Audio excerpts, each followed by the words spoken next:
Hello, good morning, Sir Robert. Good morning, everyone. And this is my late project for Sir Robert. And this is the DC motor speed controller using timer IC555.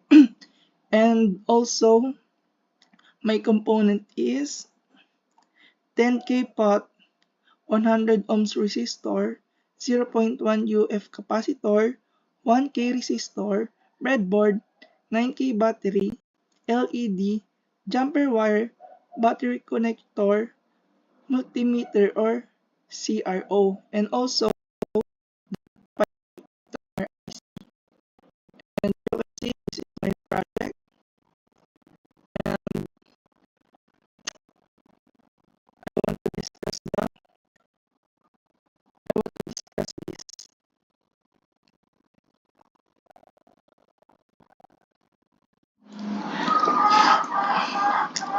Pulse width modulation or PWM is an important figure of today's every microcontroller due to its requirement for controlling many devices in every field of electronics almost. PWM is widely used for motor controlling, lightning controlling, or etc. Sometimes we do not choose microcontroller in our application and we need to generate PWM. With microcontroller, then we prepare some general purpose ICs like op-amp, timer, pulse, generator, or etc. Here we are using a 555 timer IC for generating PWM. 555 timer IC is a very useful and general purpose IC which can be used in many appliances. And also, so what is a PWM signal? So gumamit po tayo ng oscilloscope. So ito po 'yon.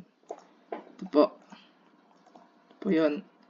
And is a digital signal or wait lang po. Ito yun. I-play natin. So, ito yung signal. So, is a digital signal which is most commonly used in control circuits. This signal is set high to 5 volts and the low 0 volts. In a, the time during which the signal stay high is called the on time, and the time during which the signal stay low is called the off time. They are two important parameters for a PWM.